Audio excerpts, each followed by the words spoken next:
Perkenalkan, nama saya Brian Sebastian Sidauruk. Saya dari kelas B.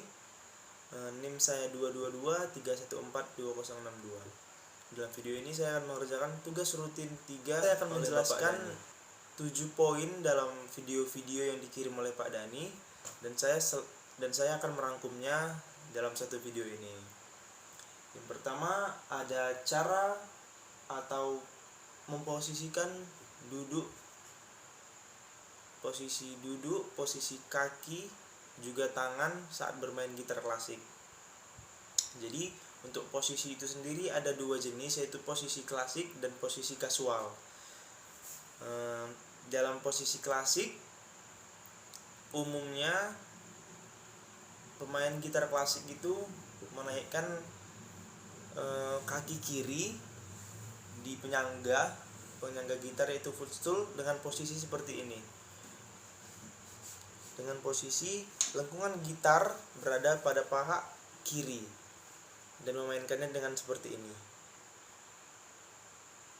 Juga umumnya untuk tangan kiri, jempol itu tidak kelihatan. Jadi bisa kita lihat seperti inilah penampakannya posisi bermain gitar klasik dengan jempol yang tidak nampak.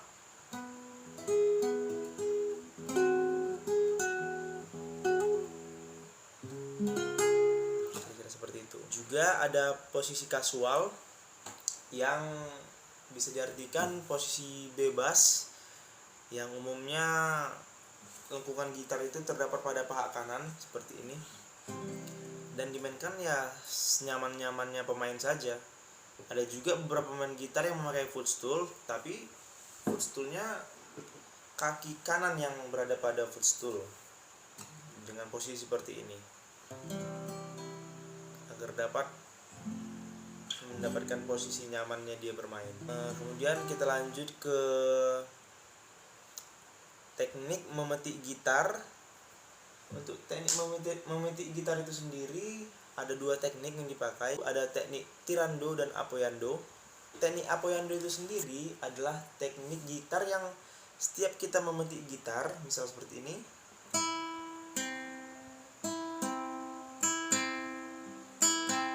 nah setiap kita memetik gitar, jari kita menempel ke senar yang di atasnya. Misalnya kita petik pada senar 1, nah dia akan menempel ke atasnya senar 2 gini. Nah, sedangkan kalau dia teknik tirando adalah teknik yang setiap kita memetik, jari kita mengambang atau tidak menyentuh senar yang lainnya seperti ini. Jadi dia tidak menyentuh lagi. Tidak seperti ini. Tidak seperti teknik apoyando. Jadi intinya apoyando adalah teknik yang kita setiap memetik gitar, jari kita itu menempel ke senar di atasnya atau menempel ke senar lainnya. Sedangkan untuk tirando, dia memetik dengan, setelah dia memetik, tangannya mengambang atau tidak menyentuh senar lainnya. Untuk latihan memetik itu sendiri bisa memakai metronom. Bisa memakai metronom dari aplikasi atau metronom dari keyboard, bisa dari mana saja, dengan melakukan permainan seperti ini tapi diiringi oleh metronom. Jadi metronomnya semakin cepat bisa dilatih. Nah, seperti itulah mungkin untuk memetik. Kita lanjutkan ke penjarian atau fingering. Jadi penjarian ini sendiri ada berbagai macam ya. Untuk pemain gitar yang terkhusus pemula, umumnya memakai teknik seperti ini, yang kromatik, yang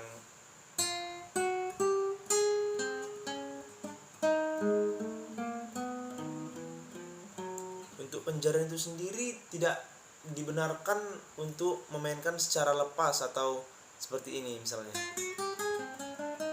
Nah, kalau seperti ini kan tangan kita itu, jari kita itu kan lepas kan. Yang benarnya itu jari itu tidak boleh lepas. Jadi dia satu-satu naiknya gini. terus perpindahannya naik, nah satu-satu, yang di bawahnya masih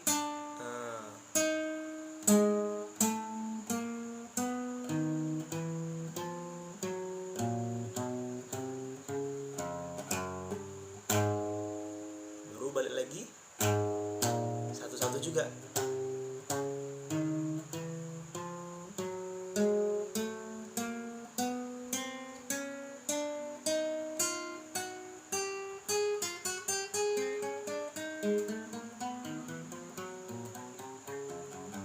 Nah, lambat laun kita makin cepat pasti akan lebih leluasa lagi untuk fingering, dan ditambah dengan metode latihan memakai metronom, sama seperti memetik gitar tadi, metode latihannya memakai metronom.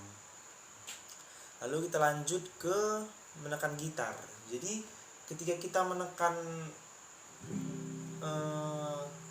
fret atau senar dalam fret, ketika membentuk sebuah chord,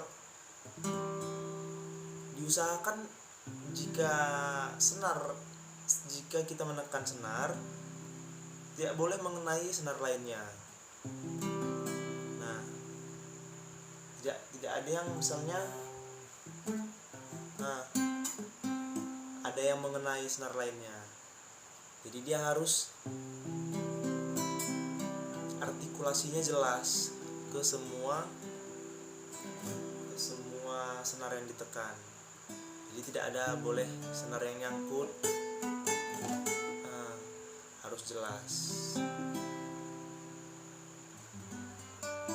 Untuk pemula biasanya dia itu sampai kapalan atau sampai keras lah jarinya itu, menunjukkan dia telah menekan gitar dengan baik, dengan benar. Lalu untuk nada-nada pada gitar, kita mengetahui gitar ini ada 6 senar ya. Jadi dari ke 6 senar ini, dari bawah itu ada senar E, kemudian senar kedua ada B, senar ketiga ada G, senar keempat ada D, dan senar kelima ada A, dan senar keenam ada nada E. Nah, jadi kalau ditarik lurus dari fret 1 sampai 12, misalnya kita ambil dari nada E di senar ke-6, dimulai dari nada E kan, jadi E dilanjut dengan F, naik setengah vis, naik setengah G, naik setengah G crash, naik setengah A, naik setengah A crash atau bemol, naik setengah B, naik setengah C, naik setengah C crash, naik setengah lagi ke fret 10D, naik setengah fret ke fret 11 ada S ya, atau D crash, S atau D crash, lalu ada E, kembali lagi ke E. Jadi untuk